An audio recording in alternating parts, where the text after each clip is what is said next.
Guys, this podcast is sponsored by the wonderful people over at OneFootball. Dan, I know, just like me, you use OneFootball every single day. It's the perfect place to get not only minute-by-minute updates on games, transfer news, previews, reviews, and even at the moment, mate, you get exclusively in the UK live Italian Serie A football, which is just absolutely amazing because it's a league that's on the rise. I know you're a big fan of the Serie A, mate. How good is it to have that all at the touch of your fingertips in one place? Yeah, it's so much fun, mate. It's so much fun. It's such a great app. It's one that we've been using for the longest time. It helps us so much here on the Villa Filler. It's like all of our stats, live goal notifications and everything like that. I use it personally and everything like that, so I can't recommend it enough. And now you can watch Serie A live on there, mate. It just doesn't get much better than that. Honestly, yeah, for me and for like to come to you guys as football fans, it comes with the top recommendation. Absolutely. So, guys, if you haven't downloaded OneFootball already, make sure you do so by using the top link in the description. You won't be disappointed. You can watch live Serie A matches there. And as I say, it's fantastic. We were getting goal notifications, mate, like pretty much as soon as the ball hit the back of the net at Villa Park the other day when Bailey scored. Like, it is instantaneous. So if you guys want to stay updated and stay informed, OneFootball is the perfect way to do so. Hello and welcome back to the Villa Filler podcast. I'm here once again with my good friend, Dan Wiseman. Dan, it's preview time, Leicester City. I know this is one you're excited to talk about after the last game. And to be honest, mate, I didn't think we'd be coming on this podcast and talking about another managerial sacking that has happened before either Brendan Rodgers or Steven Gerrard. But here we are, mate. Obviously, the news today came out that Tuchel's gone. I only bring that up because, first of all, how is Brendan Rodgers still in the job? I mean, we should be grateful that it should we make it to the weekend and he's still in charge, that it is him and there's no new manager bounce and there's no caretaker or whatever. But I spoke to my dad this morning and he was like, yeah, I'd take Tuchel. I don't know how I feel about that. I don't know. It's weird, isn't it? 2 managers have gone now. We're in the first week of September. You know what? I got a piece to say on Brendan Rodgers, man, and the Leicester fans. Like, they had like a banner. It was like Rodgers out in their away end at Brighton. I'm like, I know you guys didn't do well. But I'm like, surely this man's got some credit in the bank. Like, I just feel like he's been so done dirty in the transfer window that only like. I wouldn't even be surprised if he walks. I'm like, I would feel that hard done by. Like, this man was it. Like, I remember presses with Rodgers in February, and he was going, "Yeah, we need a rebuild. We need some new faces in." It's like, because their starting 11 is really good, but the problem is all of them have been there for like 3 or 4 years, and it's just gone a bit stale. It's really hard to keep yourself going and stay motivated when you're just using the same players over and over again, and you're sort of chasing these upper mid-table European chasing positions. It's not easy. You need fresh faces in there. And I feel sorry for him, man. And I do feel Leicester fans have been a little bit ungrateful because this man, I was like literally looking, I was like, this man won you an FA Cup like 2 years ago. He did. And I'm like, Community Shield. It's not his fault. Yeah, the Community Shield as well. And I'm like, it's not his fault, man. Like this guy is clearly doing all he can. He's clearly a very good manager. Yeah, I'm surprised he hasn't walked, to be honest with you. Also, I didn't realize how small he was. This man is tiny. I didn't know this. So I was getting pictures of like Brendan Rodgers for work and stuff like that. And I was like, now you're hanging him up in your bedroom. Yeah. He's so small. The guy is tiny. I never knew this. So, mate, it's been a whole fucking week of revelations for me. I've been learning all the time. Big Lee Johnson energy, isn't it? Yeah, mate, it really is. Honestly, I'm like, I had no idea this was the case. This man is a very small person, which is weird because I can't count the amount of times I've seen Leicester play at Villa Park and I've seen him on the touchline, and I've never clocked that he's like 5 foot. You're in prime position as well, sitting in the Trinity, mate. Yeah, mate. I know. Weird. I'm almost disappointed in myself. But yeah, I saw a picture of him. I was like, he is a small man. But one that I hope he's okay, because I do feel like he's been a bit done dirty at the moment. I think he deserves a bit more backing. Okay, so would you take him at Villa then? Yeah. I think really? Brendan Rodgers. Yeah. I really would. I think he's a really good. I think he's a really good manager. I think he's not someone that I would give the keys to, but if the question is who do I think is a better manager, Steven Gerrard or Brendan Rodgers, I think I would say the better manager is Brendan Rodgers. But that said, that wasn't my question. Yeah, that wasn't your question. At this current time, no, because I'm still Stevian. As I've been saying in the last few podcasts, I think the best possible outcome to all this is Stevie starts winning some bloody football matches. And that's what we're here to tell you guys that is going to happen at the weekend, I suppose. Hopefully. I think my issue with Brendan Rodgers is it always seems to go wrong. It does. Got out of Celtic before it went inevitably pear-shaped, but realistically, how bad could it have got at Celtic? But we saw it at Liverpool. We're seeing it now. It's like the Mourinho 3-year cycle. He's like a 3-4 year guy, I think. Brendan That's Rodgers. What I'm saying. Yeah, I wouldn't give him the keys. No, but I do like him. I can see why. I have this awful situation in my head where like somehow Brendan Rodgers gets the Chelsea job because Chelsea won't pay 16 million for Potter.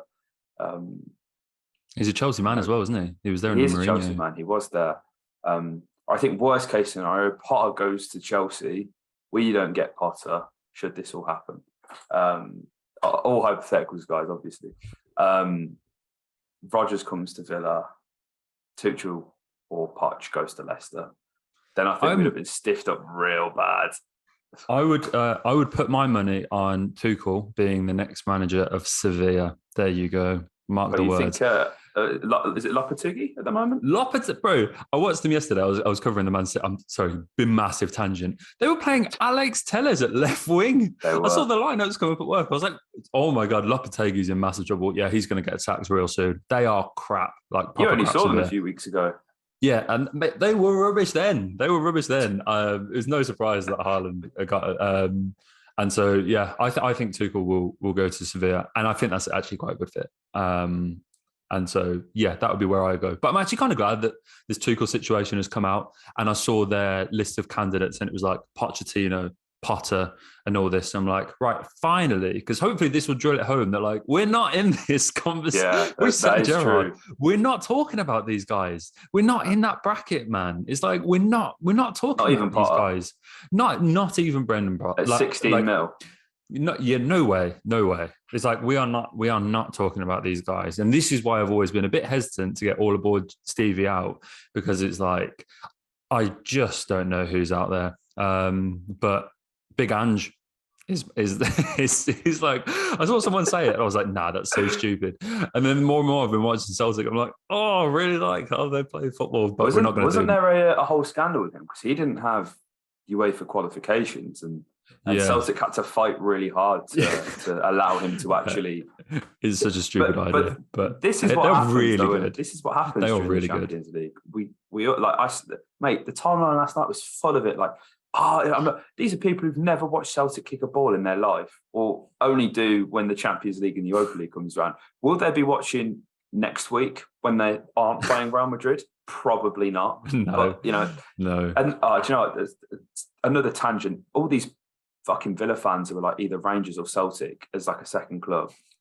Grow up. No.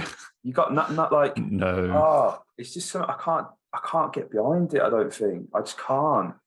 The amount of I think as well, like Villa's always been quite an Irish club. That's my stance on the matter. So why are you Rangers boys? Like why are they all? And I swear there was like we always bring up this game in like that friendly in the 70s where like there was just this big fight on the pitch between the Villa fans and Rangers fans. I always thought that we were pretty Irish in that sense. I thought that. But what do we know? But what do we know? I just think it's weird. let us know if you're Celtic or Rangers in the comments. I guess I can't fully get behind it. See, the thing is as well, I've got mates who are like Celtic and Rangers, and obviously you know Scott, who is like Rangers till he dies. And I've got both camps being like, come to Ibrox, come to Celtic Park, and it's like I can't really do that. And I know if I stepped foot in Ibrox in the home end, that like somehow my Irish grandparents would like come back to life and absolutely kick my ass. But with Like, the surname Morgan, happen. I don't think you've got much of. Yeah, I don't think exactly. that would work I've for got you, no mate. claim to Rangers at all. Like if you had a gun to my head and I had to pick, it would be it'd be Celtic. It would have to be, because I think it would have to be for you. I would dread what would happen. But isn't it weird that's the case? Like, you sort of these only two football clubs in the world where, like, you sort of look at your own surname and you're like, yeah, you should probably be going to that team. Weird, just incredible, isn't it? It is, man. Yeah, I think our tangent out of the way, isn't it? We have to steer clear of SPL managers for at least a few. Yeah, at least the next few. I don't know. Maybe we go for Broncos. Second Rangers. Mate, who for round knows? 2. Complete the set. Why not? They always say. Well, our last good manager was like O'Neill, so maybe not. Yeah, maybe it's just we need to go for Celtic managers. Maybe it is Big Ange. Maybe I'm right. Maybe I'm right. Maybe. Oh God, we're like 10 minutes into a podcast and all we've talked about is our next manager. Let's preview. This is why Villa fans don't deserve anything nice. But I know you're excited about this one, mate. Leicester, stinking start, mate. Absolutely stinking the place out. And it's been bad for a long time at Leicester. And as you mentioned before, I think, that Rodgers' frustrations they're not poorly placed, I don't think. I think he has a right to be annoyed. I think if you look at Leicester's situation with the owner dying and then it coming on the son, and the son's business is all duty free, and then there's a global pandemic. There's no money in what this guy's doing outside of Leicester City. So, and running a football club, it comes at a giant cost. It really does. I was only saying this at work the other day to one of the video managers. Dave is a Huddersfield fan, and he was saying that they've like majorly sort of cut back on spending, because like at the moment they're not really spending all that much. They're losing 10 mil a season just to run Huddersfield. Now, of course, Huddersfield Town Football Club means something to the people of Huddersfield and Dave and many others. But who would willingly run Huddersfield Town at a loss of £10 million per season? Right? That's mental. That's like when you deep it, like who would do that? Who should do that? That's not something that should happen. Like, it's just mad. And I guess it's kind of the same situation with Leicester, and they've had to sell. And I think if you look at the squad as well, mate, I think they've had a big identity crisis issue for a while, and it's been sort of on the down. Sorry, it's just gone like pitch black outside. The listeners won't be able to see, but it's literally gone like. Look at the we can still see black. I'm glad I didn't put my light on. But like Leicester, they've been struggling with this identity crisis for a while now, and I don't think people have necessarily picked up on it. But I think losing Schmeichel to go to Nice for £1 million, that's dreadful. Obviously, is Wes Morgan still about? I don't know. Jamie Vardy, he's past it. Obviously, over the years, they've lost the likes of Kante, Mahrez, Drinkwater. These were all players that either won the Premier League or were a very integral part of this Leicester City squad. And if you look at the squad on paper, it just isn't the same. And I think that's something that is quite difficult to sort of comprehend. Maybe for Leicester fans, you look at that team and okay, there are some decent players there. Iheanacho, really good striker. Patson Daka, I think will prove to be a useful addition. But I'm looking at the likes of Sumare. I'm not sure about that. Indeed, he having to fill in at centre half. Obviously, they've just lost Wesley Fofana. It all just feels a bit makeshift for me, mate. Yep, I think that's fair, mate. You know what? This is the main reason I have sympathy with Rodgers, right? Because it's been known that I think Leicester have been having some financial trouble, as you said. And this summer, it was very much a one in, one out situation because they were pretty tight with FFP and everything like that. So it was pretty clear they wanted to bring players in, they'd have to sell.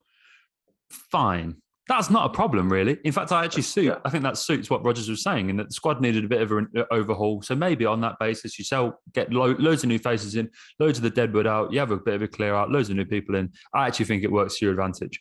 But Leicester then did this really weird thing where they held out really late in the window to sell players. So it's like Fofana, they were turning down like 60, 70 million. And I was like, why are you doing this? Like, you're going to run this on for 2 weeks. And they've got themselves into this situation now where loads of players left, like Schmeichel is a good example. Kasper Schmeichel left in like late July, early August. Can't remember exactly. It was like 2 weeks until the season went. And then they were panicking around and they bought like Alex Smithies for some reason. And you go into the season with Danny Ward in goal because you were turning down bids. And it's like, Carlos Soyuncu is another one as well. The Turkish transfer window is still open, which is why we've seen like guys like Icardi go to Galatasaray. There's apparently selling. Has he? Carlos. I did not know that. I should know that. There you go. It's a here we go from Fabrizio, Icardi to Galatasaray. Wow. Carlos Soyuncu is going to the same. He's going to Galatasaray as well. But they've actioned this sale after the transfer window closed. And it's like, we've known for 6 months that Soyuncu's got no future at Leicester. He's been like, they're playing like Daniel Amati, who is garbage, right? He'll score at the weekend now. He's garbage at centre-back. But they've held out until after the transfer. Like, I'm like, why did you do this? And this is why I've got sympathy with Rodgers, is because they've known about this situation. And look, I obviously don't know the full picture, but from the outside looking in, it's just really bizarre. And it's like, and this always happens at football clubs, mate. When it's not looking good off the pitch, that always transpires. Always transpires onto the football pitch. And that's what's happening at Leicester. There's just a stinking atmosphere about the club, which we've not been said really since like they came up. It's always been a pretty feel-good club, to be honest with you. And ever since obviously that they had that amazing season when they won the league, they've been a pretty agreeable club. Everyone's liked, like no one really disliked Leicester. They've been pretty nicely run. They've always had some good players, always got some good results, been competing. They've been a pretty feel-good club for a long time. And now it's gone really, really sour. And I just don't, like, if you sack Brendan Rodgers, I just don't, if someone comes in, maybe a new manager that will help to refresh that. But I'm not convinced it gets much better. It's a really weird one for me, mate. Really weird one. Yeah. And when you look at the results as well, mate, bar a opening day draw with Brentford, 2-2 score draw at home, which, Brentford have been looking decent this season, but if you're a Leicester... Did they let that slip as well? Was that a 2-0 lead? Yeah, I think it was. But, they've lost 5 games. And I hate to be in comes Villa. I hate that, but it's true. It is so true. Like, teams always get a win against us when they need it most. And that's what worries me going into this game. And I was watching the Brighton-Leicester game, mate, on the weekend. Tell me you were watching that. Yes. That was sensational. It was really great fun. And I think when you look at Brighton are in a moment right now. It's not sustainable. I think it is as good as things get for Graham Potter. Controversial, I know. And I'm sure, should he go to Chelsea, he will work wonders. But I think right now, they're just riding this really good wave. Brighton have been so good to watch this season, they have. But you're lining up in a 3-5-2 Brighton against a 4-4-2 in Leicester, which we've seen in quite a few games now. They've when you're struggling for goals, teams tend to go 2 up top. And that's when things are getting a bit desperate. We can attest to that ourselves with this diamond 4-4-2 that we've been playing as well. But there's only one winner when you're going to have 5 midfield players, essentially, if you're going to count the fullbacks in that system. They got absolutely overran. And there was, obviously, there's been a lot made of Tielemans and should he leave and the fee and all this kind of stuff. Tielemans didn't break a sweat in this game, and that wasn't because it was effortless and it was brilliant. He literally he almost downed tools in a way, and he barely broke a sprint. He was jogging constantly the whole time. Couldn't find his feet in this game at all, and I think that's what's going to be important, right? Can Villa pack this midfield and overwhelm these players who are quite down bad at the moment? And again, when you look at Soumare and Tielemans operating that midfield, realistically, Villa should be all over them. Tielemans is a great player, don't get me wrong, but with the players that we have available, and should then Donker make his debut, his I was about to make a pun then, but I decided against it. We have enough players, mate, and we now we should have enough steel in this midfield to really get a result here, right? Yeah, mate, I think we should. And I'm actually quite glad this one is happening away from home because, as I said at the end of the list, I think there won't be an obligation for us to go and play on the front foot. I think we can sit back and counter-attack in this game. And as I said at the end of the last podcast, it's easier to play counter-attacking football than possession football. It really is.